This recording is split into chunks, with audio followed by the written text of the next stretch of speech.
Celanese. I remember something in the back of my head about Celanese Fortrell, which was like a material that was in various clothing brands. And all of a sudden, people stopped wanting acetate and some of the things that Celanese was using to make those garments. Well, they branched into a lot more things than that. They're into automotive, they're into paints and industrials and all that. The stock was down 16%, 17%, now 25%. Mark, this stock was as high as $174 a share in the last 52 weeks. Today, it hit a fresh low, and it's right up against it now, of 53.04. Kind of makes you think, even though this is a terrible report, can it get much worse, or is this the bottom? It might be close.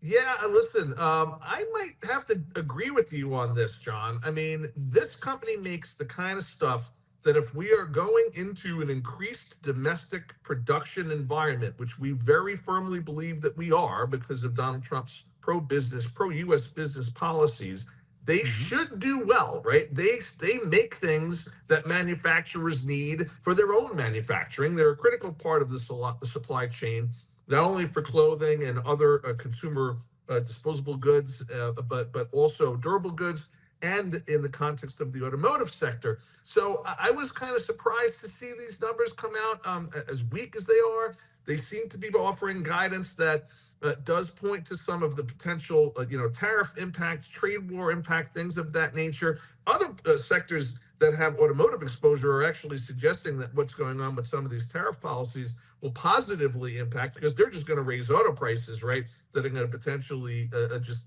improve overall revenue, particularly if demand for cars and trucks remains pretty steady, as American consumers feel pretty good as the economy remains strong. So we'll see. This could be getting somewhere around attractive levels. I'm going to keep an eye on it. It's not one that I trade normally, so I'm not ready to jump in instinctually, but it's definitely something I'm going to look at, because the price of this stock seems to be a little bit oversold on this news, and they should be well positioned going into the rest of the year with increased domestic production.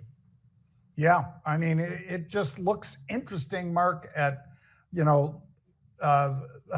PE ratio. It's really hard when they keep taking down their guidance, because obviously that's a big part of what people are betting on when they see a company like this that's trading on its backside hard.